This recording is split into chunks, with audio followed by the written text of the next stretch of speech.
చెమట చినుకే భూమి పూల పసందే రాత్రి పగలు కష్టపడే. మాది పొట్లపాడు గ్రామం. నా పేరు శ్రీనివాసరావు. నేను గత 15 సంవత్సరాలు బట్టి వ్యవసాయం చేస్తున్నాను. ఈ మొక్కజొన్న వచ్చేసి 10 సంవత్సరాల నుంచి చేస్తున్నాను. దీంట్లో వచ్చేసి వెరైటీల కంటే కూడా ఇది చాలా బాగుంది. రౌండ్లు వచ్చేసి 16 రౌండ్లు వస్తుంది. గింజ వచ్చేసి పొడుగు వచ్చేసి 45 నుంచి 40 లోపు ఉంటాయి.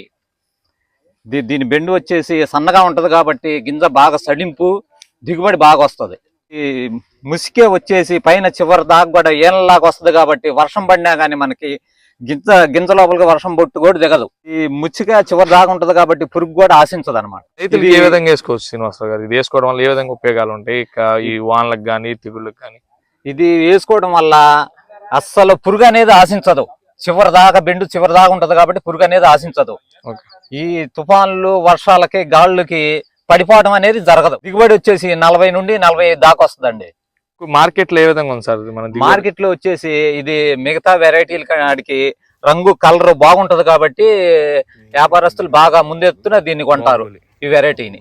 ఓకే, రైతులకి ఏమని చెప్తారు ఇది వేసుకుందాం అనుకునే రైతులకు? ఇప్పుడు ఇది వేసుకోవడం వల్ల చాలా ఉపయోగాలు ఉన్నాయండి మిగతా వెరైటీల కంటే.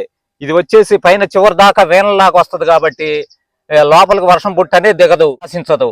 రైతులకి ఏ విధంగా వేసుకోవచ్చు సార్ ఈ వెరైటీని? ఇప్పుడు ఈ వెరైటీ వచ్చేసి చివరి దాకా కూడా పీసు సన్నగా వేన్లు వచ్చేసి గొడుగులాగుండి వాటర్ అనేది దిక్కుండా చేస్తుందండి.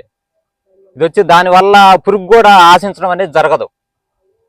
గింజ వచ్చేసి బాగా సడింపు, మంచి రంగు ఉంటది కాబట్టి ఎంపడగానే వేరే విత్తనాల కాడికి ఈ వెరైటీని తొందరగా కొంటారు. ఈ వెరైటీ వేసుకోవటం వల్ల రైతులకి దిగుబడి బాగా వస్తుంది. ఏదైనా వర్షము గాలి వలన కూడా పడకుండా నిలబడి ఉంటది. దీనివల్ల ఓవరాల్ గా రైతులకి చాలా బాగుంటదండి.